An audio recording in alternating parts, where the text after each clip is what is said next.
En 1923, cuando todavía se escuchaban los ecos de los disparos revolucionarios en las sierras de Durango, Magdalena Cortés compró la hacienda de San Rodrigo por 14 pesos. Era un precio que parecía sacado de un sueño de mendigo. Una propiedad de 2000 hectáreas, con cascos principales de más de 30 cuartos, caballerizas, bodegas de pulque, campos de cultivo que se extendían hasta donde la vista se perdía en polvareda. 14 pesos.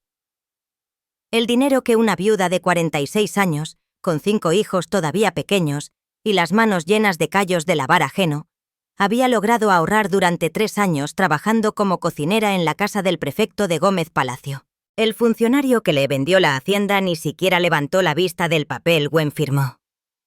Le dijo que podía llevarse todo lo que quisiera del interior, que la propiedad estaba marcada como tierra maldita de los rojos, que nadie en Durango estaba dispuesto a comprarla después de lo que había pasado.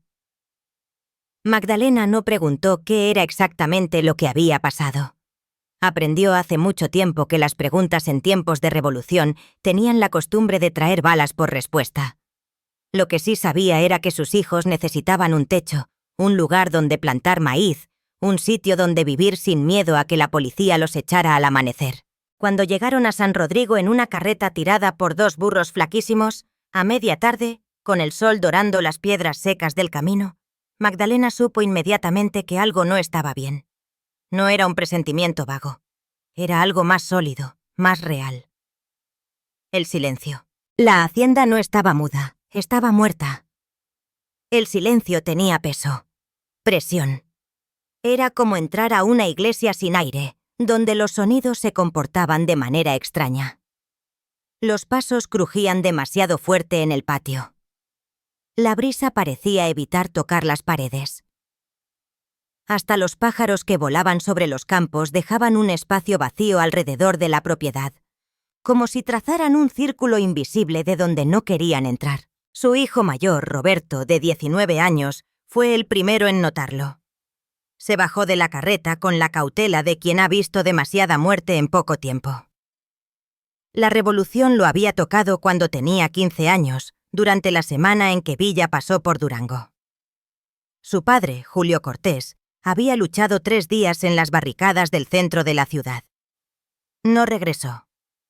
Roberto le parecía a su padre, con la misma mandíbula cuadrada y los ojos que no parpadeaban fácilmente. «Mamá», dijo Roberto, su voz bajita, casi un susurro. «Aquí pasa algo». Magdalena asintió sin responder. Ella ya lo había olido. Literalmente olido. Había un aroma en el aire. No era el olor conocido de la muerte reciente. Ese olor de carne abierta que ella conocía demasiado bien de los años revolucionarios. Era algo más viejo, más profundo. Como si la tierra misma hubiera absorbido algo que no sabía cómo digerir. Era parecido al olor de las minas abandonadas que había pasado cuando viajaba con su difunto marido años atrás. Olor a óxido, a metal viejo, a cosas enterradas que no deberían ver la luz. Sus otros hijos bajaron lentamente de la carreta.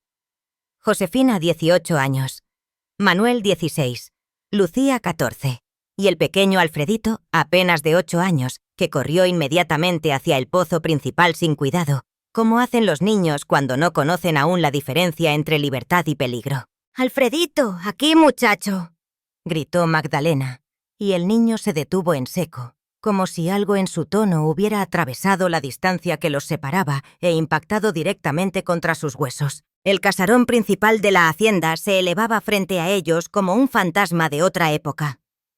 Era de adobe blanco, con las paredes onduladas por las décadas, con algunas ventanas donde todavía quedaban vidrios, pero muchas otras no eran más que ojos vacíos. El techo había perdido tejas y el hueco dejaba ver las vigas de madera, algunas podridas, otras quemadas por lo que debía ser un incendio ya lejano. La puerta de entrada estaba de par en par. Eso fue lo que más asustó a Magdalena. Una casa abandonada tenía las puertas cerradas o arrancadas. Una casa abandonada hacía ruido. Esta no. Esta parecía esperar. Roberto fue el primero en entrar. Magdalena lo siguió, y detrás de ella entraron los otros en silencio, como si hubieran acordado sin palabras que nadie debía hablar en ese lugar hasta que entendieran qué estaban pisando. El interior fue abrumador. Cada cuarto tenía un polvo que no era simplemente abandono, era detritus. La acumulación de años de tiempo sin intervención humana. Pero había algo en el aire que hizo que Magdalena contuviera la respiración. En las paredes de la sala principal, ella vio lo que parecían ser araños. Fueron necesarios varios segundos para que su mente procesara lo que veía. Alguien había arañado las paredes blancas de adobe con las uñas o con objetos afilados, dejando marcas profundas. En muchos lugares, la tierra roja del adobe estaba expuesta. Y en esas marcas, ella vio algo que la hizo inclinar la cabeza. Cientos de líneas paralelas. Como si alguien hubiera estado marcando días. Marca, marca, marca, marca, marca. Una línea cada día. Hasta que las líneas se convertían en grupos de 5. Hasta que los grupos de 5 se volvían incontables. ¿Qué es esto?, preguntó Josefina desde una de las habitaciones laterales. Su voz sonaba asustada, pero también curiosa, ese tono de una joven que está entre la infancia y la adultez y no sabe bien cómo reaccionar ante lo desconocido. Magdalena encontró a su hija de pie en el centro de un cuarto bastante grande, que debía haber sido una recámara. Pero la recámara no tenía ventanas. O las tenían, pero habían sido tapadas desde dentro. Bloques de madera o adobe estaban clavados donde debían estar los vidrios. En el suelo había paja, mucha paja. Vieja y oscura, en algunos lugares casi convertida en polvo por los años de compresión. «Es un dormitorio», dijo Roberto tranquilamente, «para los trabajadores de la hacienda». Pero Magdalena vio algo que Roberto no vio. O que vio pero no comentó. En las paredes de ese cuarto también había marcas. Pero estas no eran líneas de días. Estas eran mensajes, palabras talladas en el adobe. Se acercó más, con el corazón comenzando a latir de una manera extraña. En la pared izquierda, alguien había grabado con una piedra o una uña: «El Señor nos salvará». En otra parte, «Mamá». Otra línea, 3 años. Y otra, casi borrada: «No somos criminales, éramos albañiles». Magdalena tocó esas palabras con la punta del dedo. El adobe estaba duro, viejo. Esas no eran marcas recientes. Eran marcas que habían estado allí durante décadas posiblemente. Las yemas de sus dedos sintieron la textura áspera, casi como si el adobe mismo estuviera llorando. «¡Mamá!», llamó Roberto desde otro cuarto. «¡Tienes que ver esto!». Lo que había encontrado Roberto era, en cierto modo, tanto más extraño como más revelador. Era una lista. Una lista hecha con tinta roja. Tinta, no sangre. Pero el efecto era igualmente perturbador. La lista estaba en la pared, escrita probablemente con un palo mojado en tinta de pulque rojo. Los nombres eran simples. Nombres de trabajadores. Rafael Mendoza, albañil, Durango. Miguel Ángeles, cantero, Gómez Palacio. Víctor Jiménez, minero, Mapimí. La lista continuaba. 32 nombres. 32 hombres, con sus ocupaciones, con sus pueblos. Y junto a cada nombre, una fecha. Las fechas no eran años, eran meses. Junio de 1916. Julio. Agosto. Septiembre. Pero no había fechas de fin. No había «salió el día tal». Simplemente estaban los nombres, los trabajos, los pueblos, y entonces nada. Luego, al final de la lista, alguien había escrito en letras más grandes: «El Señor los perdonará». Nosotros no pedimos perdón, nosotros pedimos justicia. Magdalena leyó esa frase 3 veces. El aire en sus pulmones se había vuelto denso. «¿Mamá?», la voz de Alfredito, su pequeño, desde el patio. «Mamá, ¿dónde están todos?». «¿Todos quiénes, mi amor?», respondió ella automáticamente, aunque ya sabía qué pregunta había hecho el niño. Qué pregunta inocente había hecho. Fue Roberto quien fue a mirar, y fue Roberto quien regresó con la noticia. «El sótano. Hay una puerta. En la cocina. Baja hacia abajo. Hay escaleras». Los sótanos no eran comunes en Durango. La tierra era dura, calurosa en la superficie, y la mayoría de las haciendas simplemente construían bodegas en la planta baja. Pero algunas propiedades más antiguas, las que habían sido construidas durante la época colonial, cuando los españoles querían protegerse de raids de nómadas, tenían estructuras subterráneas. Túneles, sótanos, lugares donde una familia podría esconderse. Magdalena llevó una vela. Roberto llevaba otra. Josefina se quedó arriba con los niños más pequeños, porque aunque ninguno de ellos lo dijo en voz alta, todos sabían que lo que estaban a punto de encontrar no era algo que los pequeños deberían ver. Las escaleras bajaban hacia la oscuridad. El olor se intensificó conforme descendían. Ese olor de cosa enterrada, de humedad y moho, de óxido y abandono. Magdalena contó los escalones. 31, 32, 33 escalones hacia abajo. El sótano se abría frente a ellos como la boca de algo viejo. Lo que vieron hizo que Magdalena tuviera que apoyarse en Roberto para no caer. Las paredes del sótano no estaban vacías. Estaban cubiertas de nombres. Docenas de nombres. Cientos posiblemente. Tallados en la piedra.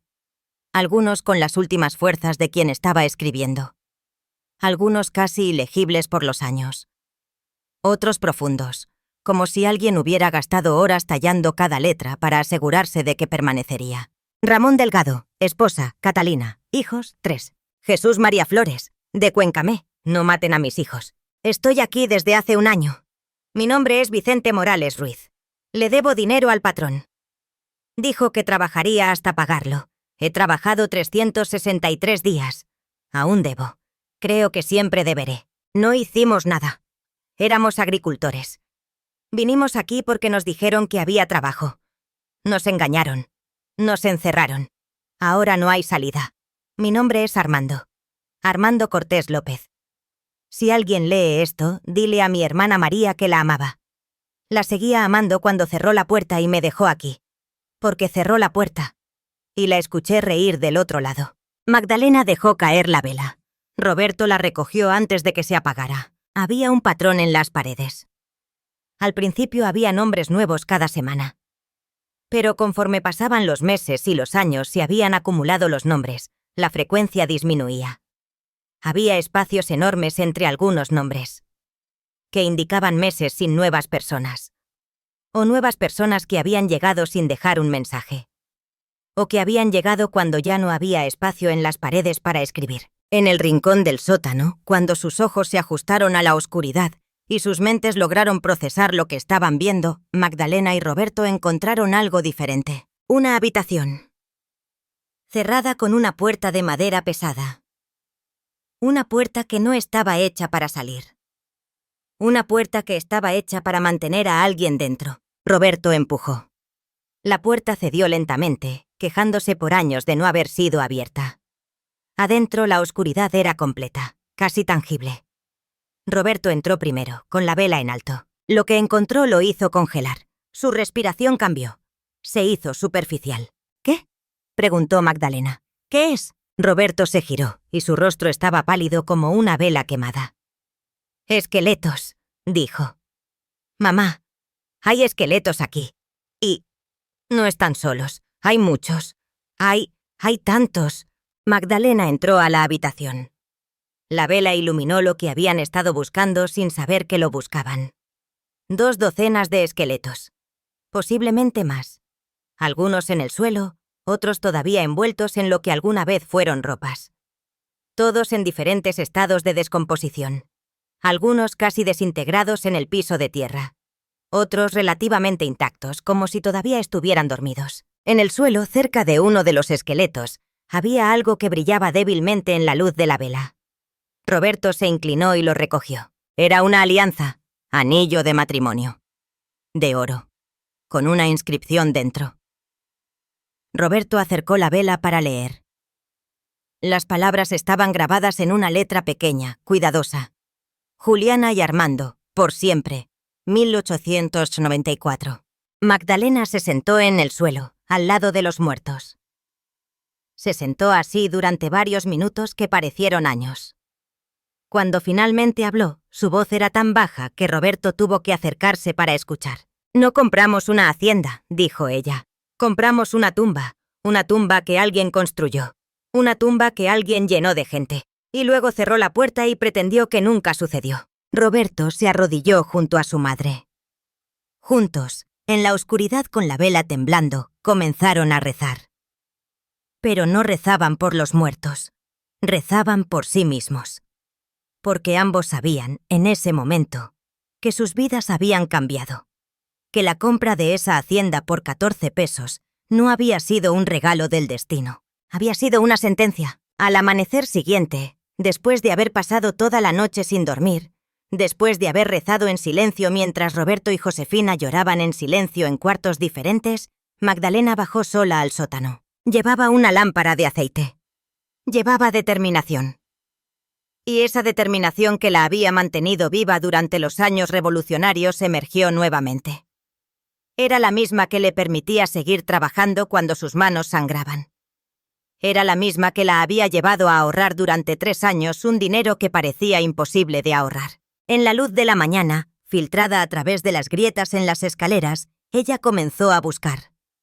Cuidadosamente, metódicamente, no como alguien que registra un lugar, sino como alguien que reconoce que está pisando una tumba, y que toda huella que deja es una violación de los muertos. Fue en el rincón donde la puerta de madera estaba, la puerta que contenía los esqueletos, donde encontró lo primero, una caja, de madera, pequeña, probablemente del tamaño de una caja de puros. Estaba escondida en un hueco en la pared, un hueco que alguien había hecho deliberadamente, a propósito, para guardar algo que alguien consideraba importante. Dentro de la caja había papeles. Magdalena los sacó con los dedos temblorosos. Los papeles estaban amarillentos pero intactos. Años en el sótano frío y seco los habían preservado. El primero era una lista de nombres. Pero no era simplemente una lista de trabajadores como la que habían encontrado en la pared. Era una lista oficial, con sellos, con firmas, y una fecha, 15 de junio de 1916. En la parte superior decía: autorización de traslado de fuerza laboral desde Coahuila hacia Hacienda San Rodrigo. Aprobado por el gobernador interino, general Enrique C. Creel. Confirmado por el jefe de la policía local, capitán Morales. El nombre Capitán Morales fue lo que hizo que el mundo de Magdalena diera una vuelta. Capitán Morales. Su esposo, años atrás, cuando aún trabajaba como soldador en las minas de Mapimí, le había mencionado ese nombre. Morales había sido responsable de reprimir una huelga minera. Había mandado matar a 8 hombres. Luego había desaparecido durante algunos años. Y luego, de repente, en los años 20, había aparecido de nuevo en los periódicos. Como hombre que había hecho negocios. Como hombre que estaba considerando incursionar en política. El papel en las manos de Magdalena temblaba. No por el miedo, por la rabia. Continuó leyendo. Había listas de nombres, ciudades de donde habían sido reclutados, especificaciones de lo que debían hacer, salarios que se prometían, fechas de llegada. Y luego, en un papel más reciente, quizás de 1918 o 1919, una nota manuscrita. Se han cumplido los términos del contrato con 47 de los 89 empleados.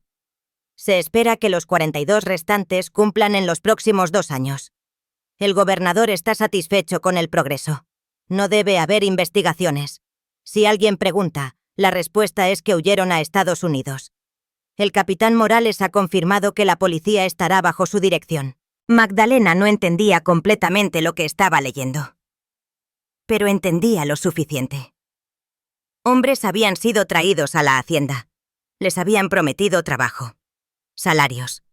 Pero alguien, el capitán Morales probablemente, había tenido otros planes. El plan había sido la deuda eterna. Trabajo sin fin.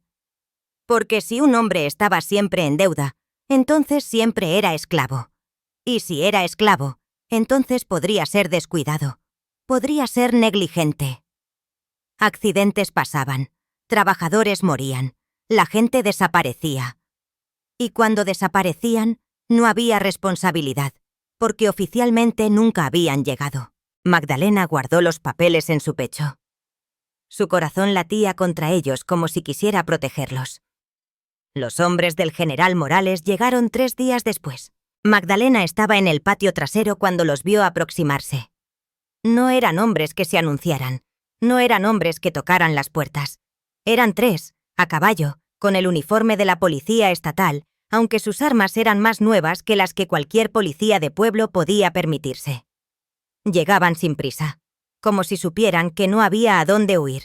El que iba al frente descendió de su caballo con la gracia de un hombre acostumbrado a ser obedecido. Tendría unos 40 años. Cicatrices en la cara que parecían historias de violencia. Un revólver en cada cadera. ¿Eres la dueña?, preguntó. Su voz era cortante, como vidrio roto. «Soy la compradora», respondió Magdalena. «El gobierno me vendió la propiedad». El hombre sonrió. Una sonrisa sin humor. «El gobierno vende muchas cosas, pero no vende historias. Y esta hacienda tiene muchas historias». Uno de sus compañeros desmontó y comenzó a caminar alrededor de la propiedad, como si estuviera inventariando. El tercero simplemente se quedó a caballo, observando. «¿Qué historias?», preguntó Magdalena, aunque ya conocía la respuesta. «Historias de hombres que no llegaron a su destino», dijo el del frente. «Historias de contratos incumplidos. Historias que el general Morales preferiría que permanecieran enterradas». Magdalena sintió el frío en su pecho, pero mantuvo su rostro tranquilo. «No sé de qué hablas». «Claro que lo sabes», respondió el hombre. «Por eso estamos aquí. El general quiere saber qué encontraste. Si encontraste documentos. Si encontraste evidencia». En ese momento Roberto salió de la casa. Salió con los puños cerrados. Tenía 19 años, pero en ese momento parecía mucho más joven. Parecía exactamente lo que era. Un hijo protegiendo a su madre. «Mi madre no tiene nada que hablar contigo», dijo. Su voz era firme, pero temblaba ligeramente. El policía se giró lentamente. Miró a Roberto como quien mira a un insecto molesto. «¿Quién eres tú?» «Su hijo». «¿Tu nombre?» «Roberto Cortés». El policía sacó un cuaderno de su bolsillo. Escribió el nombre. Luego escribió algo más. Cuando terminó, cerró el cuaderno y lo guardó. «Qué bonito que tengas un hijo, Magdalena. Sería triste si algo le sucediera. Es un mundo peligroso. Especialmente para los jóvenes que no saben cuándo mantener la boca cerrada». Esa fue la amenaza.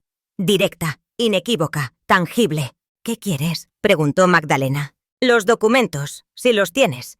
El general sabe que estaban en la hacienda, pero el general pensó que habían sido destruidos. Si tú los encontraste, el general quiere saber dónde están». Magdalena no respondió inmediatamente. Tuvo el instinto de mentir. Pero también tuvo el instinto de que la verdad, en ese momento, era su única arma. «No hay documentos aquí», dijo finalmente. «Solo esqueletos. Solo nombres tallados en las paredes». El policía la estudió por un momento largo. Luego sonrió nuevamente. Esa sonrisa helada.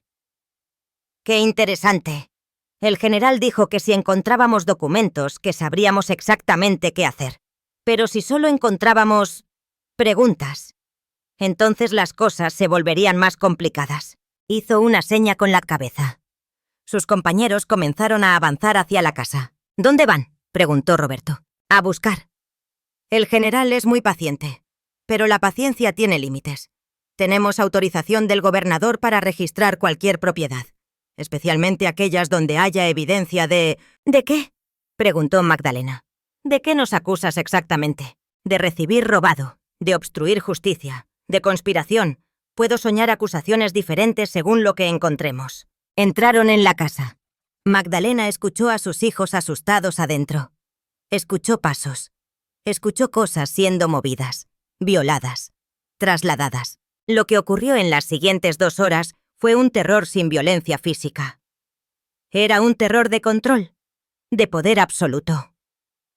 Los policías no destrozaron la casa. No rompieron cosas sin propósito. Simplemente se movieron a través de ella como dueños, como si la casa les perteneciera, como si Magdalena y sus hijos fueran los intrusos. Bajaron al sótano. Magdalena no los detuvo. ¿Qué hubiera logrado? Cuando salieron, sus expresiones habían cambiado. Habían encontrado los esqueletos. O sabían que existían.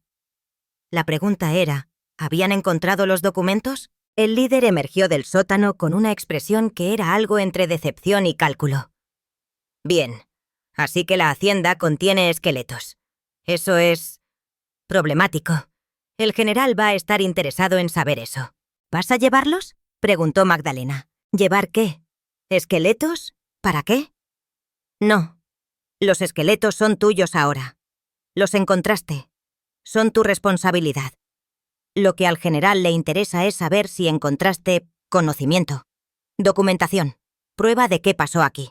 No hay documentos aquí, mintió Magdalena. El policía la estudió nuevamente. ¿Sabes qué es interesante? Que el general específicamente mencionó documentos, como si supiera exactamente qué tipo de documentos habría en la hacienda, como si supiera exactamente dónde estaban guardados. Entonces el general debería venir aquí a buscarlos personalmente, respondió Magdalena, con una audacia que no sabía que tenía. El policía levantó la mano. Uno de sus compañeros ya estaba con la pistola en la mano. Pero no disparó. Simplemente la tenía. Como advertencia. El general es un hombre ocupado, pero puede encontrar tiempo para una viuda que no entiende cómo funciona el mundo. Tienes 3 días. Si los documentos no aparecen en 3 días, vamos a asumir que los has vendido, que los has dado a periódicos, que estás considerando hacer un escándalo. Y en ese caso, el general va a asumir que eres un problema. ¿Y si eres un problema?, preguntó Roberto, aunque sabía la respuesta. Entonces los problemas se resuelven, de manera definitiva. Se fueron. Dejaron la hacienda como la habían encontrado, salvo por algo. Habían dejado un carruaje atado a un árbol cerca de la entrada. Un carruaje con un caballo. Una advertencia clara. Una presencia fantasmal. Una promesa de que podrían regresar en cualquier momento. Esa noche, Magdalena reunió a sus hijos en la cocina. Todos estaban terrificados, excepto Roberto, que estaba furioso. Josefina estaba pálida. Los niños más pequeños no entendían completamente qué estaba pasando, pero comprendían que algo terrible estaba ocurriendo a su alrededor. «Tenemos 3 días», dijo Magdalena. 3 días para decidir qué hacemos. «Debemos quemar los documentos», dijo Josefina. Su voz temblaba. «Destruir las pruebas. Y si ellos vienen, si quemamos los documentos, los asesinatos permanecerán sin resolver para siempre», interrumpió Roberto. «Esos hombres, esas familias, sus hijos nunca sabrán qué pasó con sus padres». «¿Y qué importa eso?», preguntó Josefina con desesperación. «¿Si estamos muertos? Porque entonces murieron por nada», respondió Roberto. «Porque entonces fue como si nunca hubieran existido». Magdalena se sentó en la mesa. Sus manos estaban sobre la madera vieja. Se veían cansadas. Se veían como las manos de una mujer que había trabajado duro durante 46 años y que ahora estaba descubriendo que el trabajo duro no siempre es suficiente. Lo que Magdalena no sabía en ese momento era que la decisión no era completamente suya. Porque mientras ella estaba en la cocina con sus hijos, mientras estaban debatiendo qué hacer, alguien más estaba enterado de que la hacienda había sido comprada. Alguien más sabía qué había en el sótano. Y ese alguien más trabajaba en el periódico de Durango. Se llamaba Ernesto Valdez. Era un reportero de 32 años que había investigado desapariciones en el estado durante 3 años. 3 años de buscar evidencia. 3 años de golpes de la policía. 3 años de amenazas. 3 años de saber que el general Morales estaba detrás de algo grande, pero sin poder probarlo. El hermano de Ernesto desapareció en 1918. Se llamaba Felipe Valdez. Tenía 16 años. Le habían dicho que había trabajo en una hacienda. Trabajo bien pagado. Felipe nunca regresó. El gobierno dijo que había huido a Estados Unidos. Pero Ernesto sabía que era mentira. Porque Felipe tenía una novia en Durango. Porque Felipe había prometido que regresaría en 2 meses. Porque Ernesto era quien sabía la verdad. Cuando escuchó que alguien había comprado la hacienda San Rodrigo, Ernesto tuvo un presentimiento. Fue a Gómez Palacio. Preguntó por la viuda. Un vecino le dijo que había una mujer viviendo allí con 5 hijos. Joven aún, pero no tan joven. Con una determinación extraña en los ojos. Ernesto decidió visitarla. No sabía qué encontraría. Pero sabía que si la hacienda San Rodrigo contenía respuestas, entonces esa viuda podría ser la clave para finalmente exponer lo que el general Morales había hecho. Llegó al atardecer del segundo día. Cuando Magdalena vio a un hombre desconocido acercarse a caballo, Su primer instinto fue el miedo. Pero el hombre no llevaba el uniforme de la policía. Llevaba un traje desgastado. Llevaba una libreta. Y llevaba la expresión de alguien que estaba buscando respuestas desesperadamente. ¿Eres Magdalena Cortés?, preguntó. ¿Quién lo pregunta? Mi nombre es Ernesto Valdez. Trabajo para el periódico de Durango. Tengo razones para creer que la hacienda que compraste contiene evidencia de crímenes cometidos por el general Morales. Crímenes que ocurrieron en 1916.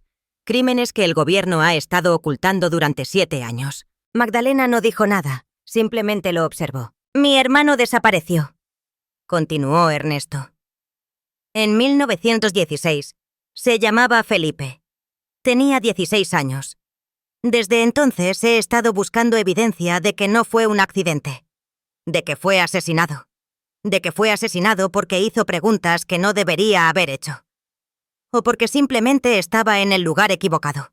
¿Por qué me cuentas esto?, preguntó Magdalena. Porque necesito saber si encontraste algo. Porque si encontraste algo, entonces podemos exponerlo. Podemos hacer que sea público.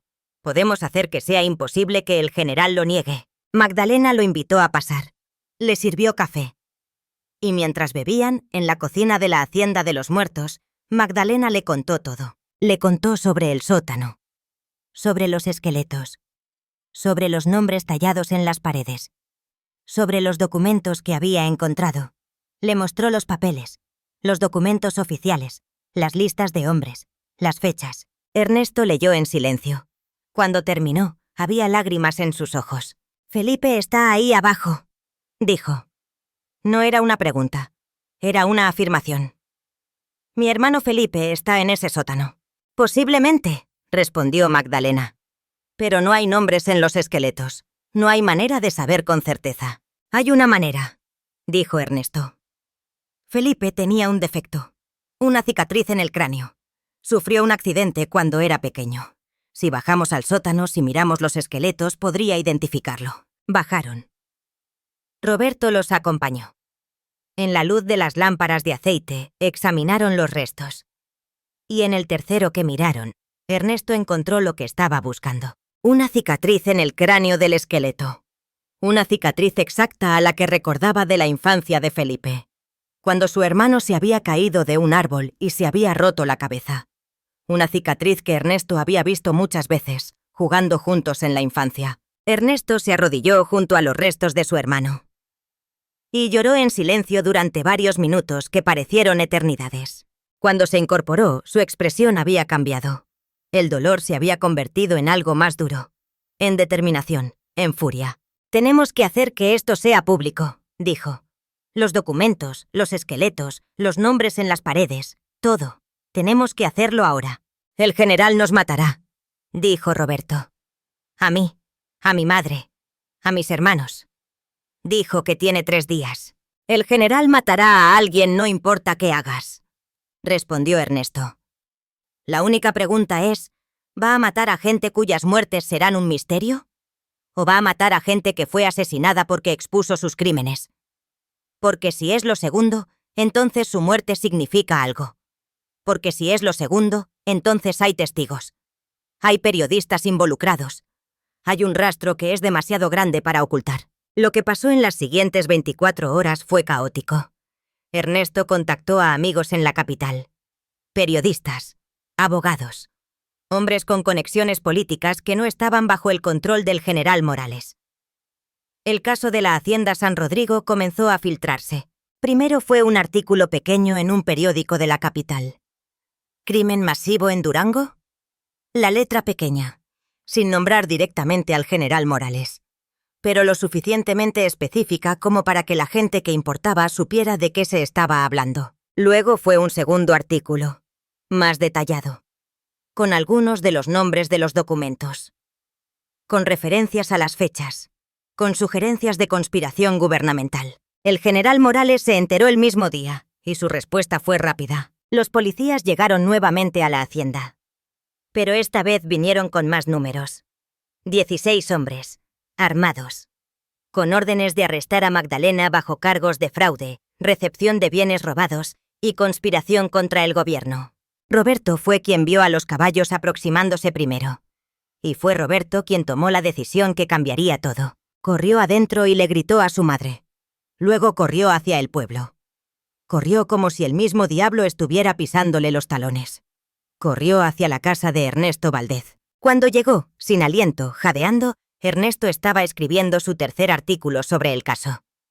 Roberto le contó que los policías estaban arrestando a su madre, que venían por ella, que probablemente era para silenciarla. Ernesto tomó sus documentos, sus notas, las fotos que había tomado del sótano, y corrió con Roberto nuevamente hacia la hacienda. Llegaron justo cuando los policías estaban sacando a Magdalena de la casa. Ernesto levantó sus manos. «¡Esperen! ¡Detengan! Soy Ernesto Valdez del periódico. Esta detención está siendo presenciada. Hay testigos, hay documentación». El jefe de los policías simplemente lo miró, sin expresión.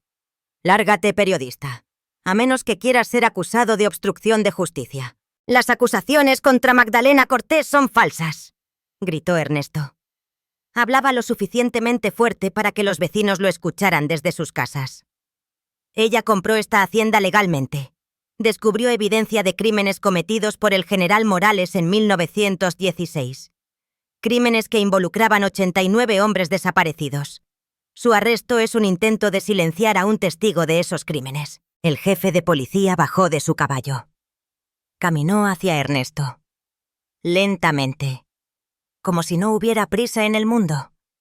Y cuando llegó a Ernesto, levantó su pistola. Pero no disparó, porque en ese momento, desde la carretera, llegó otro carruaje. Un carruaje que no era de Durango. Un carruaje que llevaba banderas federales. Un funcionario federal descendió, con sello oficial del gobierno y con una orden escrita. «Ordeno que cese esta detención de inmediato», gritó. «El gobierno federal ha tomado control de este caso. La Hacienda San Rodrigo es ahora evidencia en una investigación federal. Ningún oficial local tiene autoridad aquí». Lo que había sucedido era que los artículos en la capital habían llegado a las manos correctas. A hombres que no estaban bajo el control del general Morales. A hombres que vieron en esto una oportunidad política. Porque exponer la corrupción de un gobernador local era una manera de ganar poder político a nivel nacional. En cuestión de horas, la Hacienda San Rodrigo pasó de ser un sitio de crimen privado a un sitio de crimen federal. El funcionario federal se llamaba licenciado Carlos Menéndez. Tenía 54 años. Y tenía toda la apariencia de un hombre que había pasado su vida entera navegando la política sin permitir que su conciencia interfiriera. Lo primero que hizo fue asegurar que Magdalena no fuera arrestada. Lo segundo fue asegurar que Ernesto Valdez fuera considerado un testigo clave. Lo tercero fue ordenar una exhumación completa de los restos en el sótano. Pero luego, cuando estaban solos en la casa, el licenciado Menéndez le hizo una propuesta a Magdalena que cambió todo. «El general Morales es un problema», dijo, tomando café en la cocina. «Es un problema para el gobierno federal. Un problema para la estabilidad del Estado. Un problema para la corrección de crímenes pasados que nunca fueron oficialmente investigados».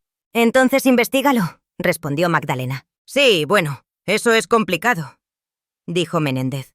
«Porque si investigamos al general Morales abiertamente, si lo acusamos de conspiración y asesinato masivo, vamos a crear una crisis política. Sus aliados van a luchar. Va a haber violencia, posiblemente más muertes». «Hubo más de 80 muertes aquí», respondió Magdalena.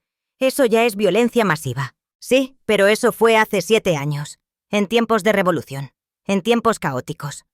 Los tribunales van a argumentar que fue un crimen de guerra, que fue un acto de seguridad estatal, que los hombres eran agitadores, comunistas, enemigos del Estado». «¿Y tú vas a permitir que usen esos argumentos?», preguntó Magdalena. El licenciado Menéndez se recostó en su silla. «No, pero tampoco voy a permitir que el general Morales continúe en el poder. Lo que voy a hacer es usar esta información como presión. Voy a acudir al general. Voy a mostrarle los documentos. Voy a mostrarle los esqueletos. Voy a mostrarle los artículos de prensa.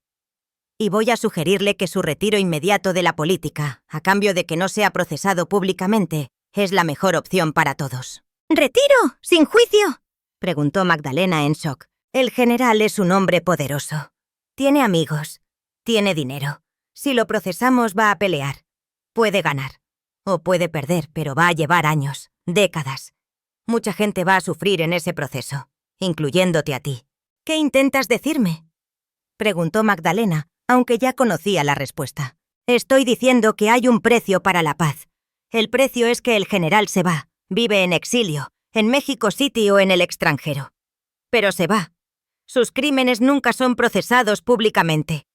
Pero su poder termina. Nunca vuelve a ocupar cargo.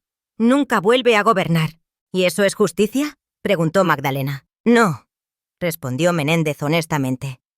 Pero es lo que obtiene cuando lidias con hombres poderosos. La justicia completa requiere un sistema legal que no tienes. Requiere un gobierno que no está corrupto. Requiere cosas que, Magdalena, simplemente no existen en México en 1923. Magdalena se levantó de la mesa. Caminó hacia la ventana. Miró hacia la tierra. Hacia la hacienda. Hacia el sótano donde 89 hombres habían muerto. ¿Cuál es mi opción?, preguntó. Tu opción es cooperar. Es decirle a Ernesto Valdez que haga público que aceptaste un acuerdo. Que el general Morales se ha jubilado voluntariamente. Que la justicia se ha servido. Lo que importa es que el general no gobernará Durango. Lo que importa es que se abrió una investigación. Lo que importa es que el mundo sabe lo que pasó aquí. ¿Y si elijo no cooperar?, preguntó Magdalena. ¿Si digo que quiero un juicio real? ¿Que quiero ver al general en la corte? Menéndez fue honesto nuevamente. Entonces el general se defendería. Sus abogados argumentarían que los documentos fueron falsificados, que los esqueletos son de hace décadas, que no hay prueba de que él estuviera involucrado. Sus aliados en el sistema legal van a ofrecer testimonios falsos. Policías van a jurar que investigaron en 1916 y que no hubo crimen. La Iglesia va a argumentar que esto fue un acto de seguridad estatal necesario. Y lo más probable es que sea absuelto. O si es condenado, que sea sentenciado a solo unos años. Pero en ese proceso, Magdalena, tú y tu familia vais a ser amenazados. Vais a tener que testificar en público. Vais a tener que enfrentar a abogados que van a atacar tu carácter. Vais a ser vulnerables. ¿Y si acepto tu acuerdo? Entonces el general se retira, se va. Y tú vuelves a tu vida, posiblemente sin tan miedo, sin tantas amenazas, porque el hombre que te amenazaba ya no está en el poder. Magdalena se sentó nuevamente. Su rostro estaba cansado. Parecía haber envejecido 10 años en una semana. ¿Puedo hablar con mis hijos?, preguntó. Por supuesto. Esa noche, Magdalena reunió a sus hijos nuevamente y les contó lo que el licenciado Menéndez le había propuesto. Roberto estaba furioso.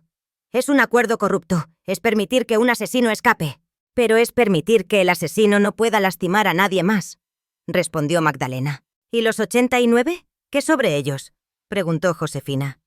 ¿No merecen justicia real? Sí, respondió Magdalena. Pero la justicia real puede ser inalcanzable, y perseguir la justicia real podría significar tu muerte. O la muerte de tu hermano, o la muerte de tus hermanos pequeños. ¿Entonces debemos permitir que gane la corrupción?, preguntó Roberto. ¿Simplemente porque la justicia es difícil? No es permitir que gane la corrupción, respondió Magdalena. Es reconocer que hemos ganado algo. Hemos expuesto un crimen. Hemos sacado a la luz la verdad. Hemos obligado al gobierno federal a investigar. Y hemos logrado que el general Morales pierda su poder. Eso no es una victoria completa, pero es una victoria. Es una derrota disfrazada de victoria, respondió Roberto. Posiblemente, admitió Magdalena.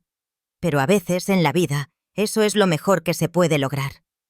Eso es lo mejor que se puede esperar cuando juegas contra hombres más poderosos que tú. Manuel, quien había sido silencioso todo este tiempo, habló finalmente. ¿Qué crees que deberíamos hacer, mamá? Tú eres quien tiene que vivir con la decisión. Magdalena se tardó varios segundos en responder. Cuando lo hizo, su voz era baja pero firme. Creo que debemos aceptar el acuerdo, porque aunque no sea justicia perfecta, es justicia. Y porque mis hijos todavía están vivos. Y porque en este momento, en esta época, mantener a mis hijos vivos es la victoria que más importa. Roberto no respondió. Solo se levantó de la mesa y salió de la cocina. Magdalena pudo escuchar sus pasos subiendo las escaleras. Pudo escuchar la puerta de su cuarto cerrándose. Y en ese sonido, ella escuchó la verdad que no podía decir en voz alta: que ninguno de sus hijos crecería sin cuestionar esta decisión. Que ninguno de ellos estaría completamente en paz sabiendo que un asesino había escapado con solo el exilio. Pero también sabía que ellos crecerían. Porque ella había tomado una decisión que los mantendría vivos. La confrontación sucedió en la plaza principal de Gómez Palacio. El licenciado Menéndez había orquestado todo cuidadosamente. Los periodistas estaban presentes. Había reporteros de la capital. Había abogados federales. Había, sorprendentemente, algunos miembros del clero que no habían sido alertados de antemano que asistirían. Y estaba el general Morales. Cuando lo vio, Magdalena tuvo que respirar profundamente. Porque en persona, el general Morales no era lo que ella había imaginado. No era un monstruo. Era simplemente un hombre. Un hombre de 62 años, con un traje elegante, con una sonrisa que parecía genuina. Un abuelo, posiblemente. Un hombre que probablemente era amable con sus nietos. Un hombre que había ordenado el asesinato de 89 personas. El licenciado Menéndez presentó los documentos públicamente. Mostró las listas, mostró las firmas, mostró las fotos de los esqueletos, mostró las paredes del sótano con los nombres tallados. Luego pasó la palabra al general Morales. «Señoras y señores», comenzó el general. Su voz era calmada, casi pausada. «Lo que están viendo son documentos de una era turbulenta, una era de revolución, una era cuando la estabilidad de México pendía de un hilo». Se acercó a los documentos. Señaló su firma. «Esta es mi firma, lo admito. Pero firmar un documento de traslado de trabajadores no es lo mismo que ordenar asesinatos. Los documentos no dicen asesinato. Dicen contratación. Dicen trabajo temporal. Dicen acuerdo económico». «¿Acuerdo económico?», interrumpió Ernesto Valdez desde el patio. «¿Los hombres en la hacienda San Rodrigo sabían que nunca saldrían vivos? No lo sabemos», respondió calmadamente el general. «Lo que sabemos es que trabajadores revolucionarios fueron traídos a una propiedad. Algunos trabajaron, algunos se enfermaron, algunos murieron. Eso ocurría en todas partes durante la revolución. La mortalidad era alta, la seguridad era inexistente. Pero eso no significa asesinato. Eso significa tragedia, una tragedia de la época, la aquella. «¡Mi hermano Felipe!», gritó Ernesto avanzando. «¿Era una tragedia que lo encerraras en un sótano sin ventanas? ¿Era una tragedia que lo dejaras morir de hambre? ¿Era una tragedia que escribiera su nombre en las paredes porque sabía que moriría?» El general Morales lo miró. Y por un momento su expresión cambió. Fue un momento breve. Un momento donde algo oscureció en sus ojos. Pero fue suficiente para que todos en la plaza lo vieran. La verdad. Reconocimiento. Culpa. «Los documentos de operación de la hacienda están disponibles para inspección», continuó el general ignorando a Ernesto. «Muestran que se alimentaba a los trabajadores, que se les pagaba, que había médicos disponibles. Si algunos murieron fue debido a enfermedades, a la malaria, a la disentería, enfermedades que mataban a miles en México cada año». «¿Y los nombres tallados en las paredes?», preguntó Magdalena levantando su voz. Era la primera vez que hablaba públicamente. ¿Las palabras desesperadas? ¿Los ruegos por salvación? El general se giró hacia ella. Lo estudió por un momento, y luego sonrió. «Señora Cortés, la viuda que compró una hacienda por 14 pesos. Usted no estaba allí en 1916. Usted no vio qué sucedió en esa hacienda. Usted simplemente encontró unos esqueletos y unos nombres. Y decidió contar una historia. Una historia dramática. Una historia que hace que la gente sienta cosas. Pero una historia, después de todo. Un cuento. Un cuento escrito en los huesos de los muertos», respondió Magdalena. «Cuento inscrito en paredes de una prisión subterránea. Cuento documentado en sus propias cartas. Cartas que podrían haber sido falsificadas», respondió el general calmadamente. «Cartas que datan de hace 7 años. Cartas que no tienen testigos. Cartas que yo podría haber escrito de muchas maneras diferentes. Puedo negar su autenticidad, y mis abogados van a hacerlo». En ese momento algo sucedió que cambió la dinámica. Uno de los sacerdotes que había sido convocado para la reunión, Un padre Jesús María de unos 60 años se levantó. Se acercó al general y, en voz baja pero lo suficientemente alto para que muchos escucharan, dijo: «He hablado con el arzobispo». La carta que escribió en 1916 fue escrita bajo presión, bajo amenaza. El arzobispo ahora desea retractar cualquier apoyo que pudiera interpretarse como bendición a estos actos. La Iglesia se arrepiente. El silencio fue absoluto. El peso de eso fue aplastante. Luego, un segundo hombre se levantó. Era un antiguo policía. Un hombre que había trabajado bajo el mando del general Morales en 1916. Se llamaba Corporal Héctor Ramírez. Tenía 64 años y ya estaba enfermo. Su médico le había dado 6 meses. Posiblemente menos. «Yo estuve allí», dijo Ramírez, su voz rasposa por la edad y la enfermedad. «Yo vi qué pasó en la hacienda. El general Morales no estaba allí todo el tiempo, pero sus órdenes eran claras. Manténlos trabajando, manténlos pobres, manténlos asustados. Y cuando alguien se rebelaba, cuando alguien se negaba, cuando alguien intentaba escapar». Hizo una pausa, sus manos temblaban. Los mataban, los golpeaban hasta que dejaban de respirar. Y luego los tiraban al sótano, esperando que eventualmente alguien olvidaría que existieron. Alguien olvidaría sus nombres. «Este hombre está mintiendo», gritó el general Morales. «Este hombre es un traidor a la policía, un traidor a México». «Posiblemente», respondió Ramírez. «Pero he guardado este secreto durante 7 años. Ahora estoy muriéndome. No tengo nada que ganar con contar la verdad, excepto la posibilidad de que alguien, en algún lugar, encuentre paz sabiendo lo que pasó». En ese momento, el licenciado Menéndez hizo un gesto a 2 federales.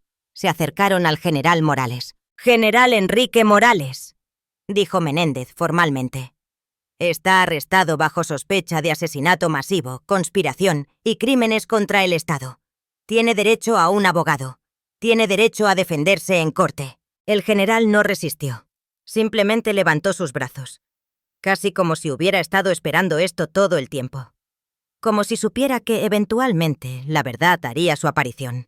No cuando él quisiera, sino cuando alguien lo suficientemente valiente la desenterrara. Cuando lo llevaban lejos, se giró. Miró directamente a Magdalena. «Ganaste esta batalla», dijo, su voz resonante a través de la plaza. «Pero la guerra continúa. Porque no importa cuántos hombres arresten, no importa cuántas confesiones extraigan. Porque en México, Magdalena, la verdad siempre cuesta. Y el precio es la vida, es la paz, es la tranquilidad, que espero que disfrutes mientras puedas». Luego fue llevado lejos. 3 días después de la confrontación, la hacienda San Rodrigo fue quemada. No fue un incendio accidental. Fue deliberado. Fue venganza. Fue de alguien que decía: «No importa lo que hagas, no importa lo que reveles, porque yo aún tengo poder sobre tu mundo». Magdalena y sus hijos estaban durmiendo cuando empezó. Roberto fue quien primero olió el humo. Fue quien gritó. Fue quien sacó a su madre del fuego que estaba consumiendo rápidamente la casa. En cuestión de minutos, todo lo que ella había comprado por 14 pesos estaba en llamas. 80 años de madera. 30 cuartos. Recuerdos que nunca conocería. Todo reduciéndose a ceniza. Magdalena se quedó de pie, en el patio, viendo cómo se quemaba. Y ella no se movió. No rezó. No lloró. Simplemente observó. Roberto estaba junto a ella. «¿Quién?», preguntó. «¿Quién haría esto?». «No sé», respondió Magdalena. «Pero el general tiene amigos. El general tiene gente que lo debe favores. Gente que probablemente cree que quemando la hacienda queman la evidencia. Queman la memoria. Pero no lo hacen», dijo Roberto. «Los documentos están en poder de los federales. Los esqueletos fueron documentados. Los testimonios fueron grabados». «Lo sé», respondió Magdalena. «Pero ahora no tenemos un lugar donde vivir. No tenemos una hacienda que vender. No tenemos nada excepto nuestras vidas. Y en este momento creo que eso es suficiente». Esa noche, Magdalena y sus hijos fueron a Durango. Se instalaron en una casa pequeña, alquilada. Roberto consiguió trabajo como obrero. Josefina comenzó a trabajar como costurera. Manuel encontró empleo en una tienda. Los niños fueron a la escuela. Vivieron. Simplemente vivieron. Porque eso era lo único que podían hacer. 3 meses después, el general Morales fue liberado. No fue liberado porque fue absuelto de los cargos. Fue liberado en una fianza de 50.000 pesos. Una fianza que sus amigos pagaron alegremente. Una fianza que le permitió esperar juicio en su propia casa, bajo custodia domiciliaria, en lugar de en la cárcel. El licenciado Menéndez fue removido del caso. Fue transferido a la Ciudad de México por razones administrativas. Razones que todos entendían significaba: él estaba siendo castigado por haber expuesto demasiado, por haber presionado demasiado, por haber permitido que la verdad saliera a la luz de manera tan pública. Ernesto Valdez fue golpeado una noche afuera de su periódico. No fue asesinado, pero estuvo cerca. 2 hombres desconocidos lo encontraron en un callejón. Le quebraron 2 costillas. Le partieron la nariz. Luego desaparecieron en la oscuridad como si nunca hubieran estado allí. Ernesto decidió irse de Durango. Se fue a la Ciudad de México. Continuó escribiendo historias. Historias sobre corrupción. Historias sobre crímenes sin resolver. Historias sobre verdades incómodas. El corporal Ramírez, quien había testificado contra el general, murió 2 meses después de la confrontación. Su enfermedad lo consumió rápidamente, como si su cuerpo hubiera estado esperando el momento en que finalmente pudiera descansar después de guardar el secreto durante años. Y el general Morales continuó viviendo en su casa en Gómez Palacio. El juicio se llevó a cabo, pero fue diferente de lo que Magdalena había esperado. Los abogados del general fueron agresivos. Argumentaron que los documentos eran falsificados. Argumentaron que los esqueletos no podían ser rastreados a crímenes específicos. Argumentaron que todo esto era una conspiración política. Y lentamente el caso comenzó a deshacerse. Testigos se retractaron. Evidencia fue puesta en duda. Y después de 16 meses de juicio, el general Morales fue declarado no culpable de asesinato. Fue declarado culpable de negligencia en la administración de trabajadores y fue sentenciado a 4 años de prisión. 4 años por 89 muertes. 4 años por destruir vidas. Vidas que habían sido completamente olvidadas hasta que Magdalena compró una hacienda por 14 pesos. El general apeló la sentencia. En la apelación, la sentencia fue reducida a 2 años. Y a través de conexiones políticas, esos 2 años fueron convertidos en libertad condicional. ¿Pasaría tiempo bajo arresto domiciliario? Sí. Pero no en prisión. No donde verdaderamente pagara por lo que había hecho. Cuando Magdalena escuchó la noticia, estaba trabajando en la tienda de costura donde su hija Josefina había encontrado empleo. Estaba remendando un uniforme de policía cuando Ernesto llegó con la noticia. Había regresado de la Ciudad de México momentáneamente para verla. Magdalena puso el uniforme sobre la mesa. Se quedó mirándolo durante varios segundos. Luego continuó cosiendo. ¿Sigues cosiendo?, preguntó Ernesto. «Sí», respondió Magdalena. «Porque la vida continúa. Porque aunque el general no fue condenado de la manera que esperábamos, fue condenado. Su nombre está conectado a estos crímenes para siempre. Su legado está arruinado. Sus hijos tienen que vivir sabiendo lo que su padre hizo». «Eso parece insuficiente», dijo Ernesto. «Lo es», respondió Magdalena. «Pero es lo que tenemos. Y hemos logrado cosas que parecían imposibles. 89 hombres desaparecidos fueron encontrados. Sus familias saben ahora qué sucedió. Pueden enterrarlos apropiadamente. Pueden rezar por sus almas. Pueden recordarlos. Eso es más de lo que tenían hace un año». En julio de 1925, después de 2 años en Durango bajo arresto domiciliario, el general Morales fue liberado por completo. Sus restricciones fueron levantadas. Fue libre de irse donde quisiera. Eligió irse a Monterrey. Desapareció de la vida pública. Algunos dijeron que se fue a Estados Unidos. Otros dijeron que vivió una vida tranquila en Monterrey, bajo un nombre falso. Magdalena nunca supo con certeza, y descubrió que no importaba mucho. Lo que importaba era que sus hijos estaban vivos. Lo que importaba era que Roberto había aprendido a leer mejor, y ahora trabajaba como maestro en una escuela rural. Lo que importaba era que Josefina se había casado con un maestro honrado y tenía una hija propia. Lo que importaba era que Manuel había ahorrado suficiente dinero para comprar una pequeña tienda de ropa. Lo que importaba era que los niños pequeños Lucía y Alfredito estaban creciendo sin conocer el miedo que sus hermanos mayores habían conocido. Una tarde, en 1927, Roberto fue a visitar a su madre. Ella estaba en la casa pequeña donde vivía. No estaba en cama, sino que estaba sentada en una silla, cosiendo. «Mamá», dijo Roberto, «¿alguna vez te arrepientes?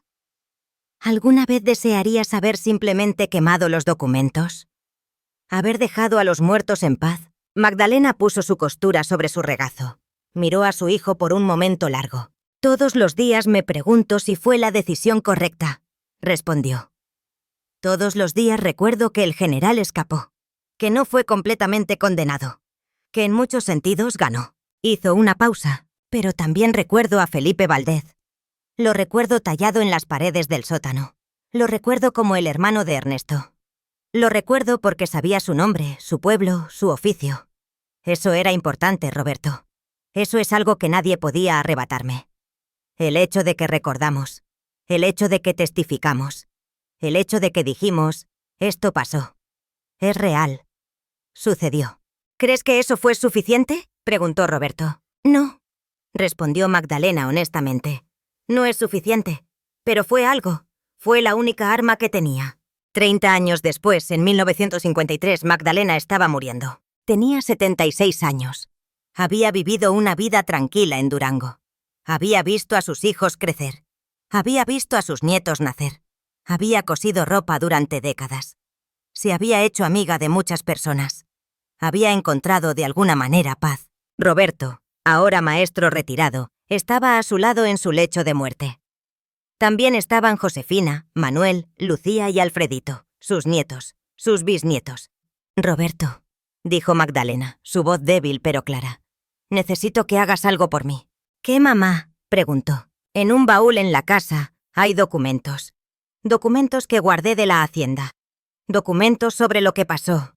Quiero que los guardes, que los mantengas seguros, para que cuando pregunten en el futuro, cuando quieran saber qué pasó en la hacienda San Rodrigo, tú tengas la respuesta, que seas la prueba de que no fue un sueño». «¿Crees que alguien preguntará?», preguntó Roberto. «Sí», respondió Magdalena. «Porque la verdad no muere, mi hijo. Solo duerme. Y un día alguien despertará. Alguien querrá saber qué pasó, y tú estarás allí para decirle la verdad». Magdalena murió esa noche, en paz, con la certeza de que había hecho lo que pudo con lo que tenía. El general Enrique Morales murió en 1959. Vivió 11 años después de que Magdalena lo persiguió por la justicia. Murió de un infarto en su cama, sin jamás ser completamente condenado, sin jamás pagar verdaderamente por sus crímenes. Pero su nombre quedó. Su nombre quedó conectado a 89 muertes. Su legado fue arruinado. Su familia vivió con la vergüenza. Lo que importa es que Magdalena Cortés, una viuda pobre que compró una hacienda por 14 pesos, decidió que los 89 hombres que murieron allí merecían ser recordados.